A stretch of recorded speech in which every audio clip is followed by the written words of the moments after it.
एक समय की बात है, एक सेठ रेल से उतरा।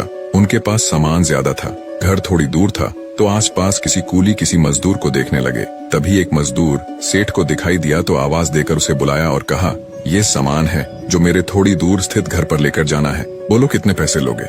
मजदूर आम आदमी नहीं बल्कि कुछ विचित्र था। उसने कहा, साहब पैसे जितने देने हैं दे देना, पर मेरी एक शर्त है। सेठ झुंझला उठा। मजदूर और शर्त खींचते हुए बोला, बोल क्या शर्त है तुम्हारी।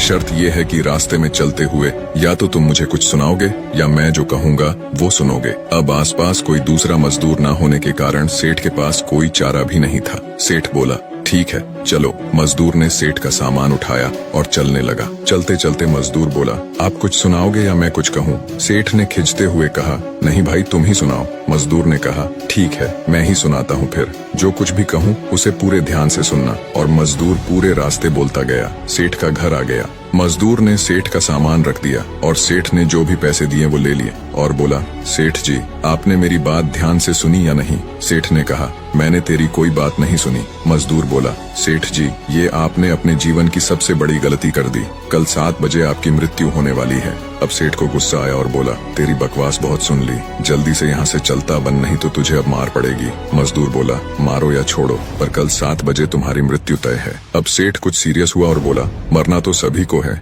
अगर मैं कल मरने भी वाला हूँ तो उसमें अब क्या कर सकता हूँ। मजदूर बोला, मरने वाले तो हो आप, इसे तो कोई टाल नहीं सकता, पर तुम अब भी मेरी बात सुन लोगे तो वो तुम्हारे मृत्यु के बाद भी काम आएगी। सेठ बोला, अच्छा सुना, मैं तेरी बात अब पूरे ध्यान से सुनूंगा। मजदूर बोला, मरने के बाद जब तुम ऊपर जाओगे तो तुमसे पूछा जाएगा, पहले तुम पाप का फल भुगतोगे या पुण्य का। तब तुम कहना पाप का फल भुगतना चाहता हूँ, पर साथ साथ पुण्य का फल आंखों से देखना चाहता हूँ। इतना कहकर मजदूर चला गया। अगले दिन ठीक 7 बजे सेठ की मृत्यु हो गई। ऊपर गया तो यमराज ने वही सवाल पूछा, बोल पहले पाप का फल भुगतेगा या पुण्य का। सेठ को मजदूर की बात याद थी तो बोला, मैं पाप का फल भुगतने के लिए तैयार हूँ, पर साथ साथ पुण्य के फल को आंखों से देखना चाहता हूँ। यमराज बोले, ये क्या बात हुई, यहाँ तो बारी बारी तुम्हें अपने कर्म भुगतने पड़ेंगे। सेठ बोला, फिर मुझसे पूछा ही क्यों, अब पूछा है तो उसे पूरा करो। पृथ्वी पर तो अन्याय होता बहुत देखा है, पर यहाँ तो मुझे ये उम्मीद बिल्कुल भी न थी। यमराज सोच में पड़ गया, बात तो सही कह रहा है, पूछ कर ही गलती कर दी।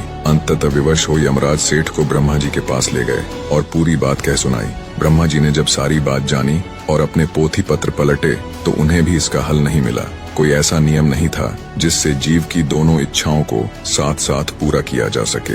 ब्रह्मा भी विवश हो सेठ को परमात्मा के पास ले गए, साथ में यमराज भी था। परमात्मा के पास पहुंचे तो उन्होंने ब्रह्मा और यमराज को वापस भेज दिया। अब रह गया सेठ, तो ईश्वर ने कहा, बोलो तुम क्या कहना चाहते हो। सेठ हाथ जोड़ बोला, जी मैं तो शुरू से एक ही बात कह रहा हूँ कि पाप का फल भुगतना चाहता हूँ और साथ साथ पुण्य का फल आंखों से देखना चाहता हूँ। भगवान बोले, धन्य है वो गुरु रूपी मजदूर जो तेरे अंतिम समय में तेरा कल्याण कर गया। अरे मूर्ख, उस मजदूर के कारण ही तू मेरे सामने खड़ा है। तूने अपनी आंखों से मेरे दर्शन कर लिए, मेरे दर्शन मात्र से तुम्हारे सारे पाप नष्ट हो गए। अब इससे बड़ा और क्या पुण्य देखना चाहता है। निष्कर्ष, गुरु हमें कहीं भी और किसी भी रूप में मिल सकता है। गुरु की हर बात ध्यान से सुननी चाहिए, पता नहीं कौन सी बात कब काम आ जाए। सभी गुरुओं को मेरा सत सत नमन। जीवन में सही मार्ग दिखाने वाली ऐसी ही और वीडियो के लिए हमारे साथ जुड़े।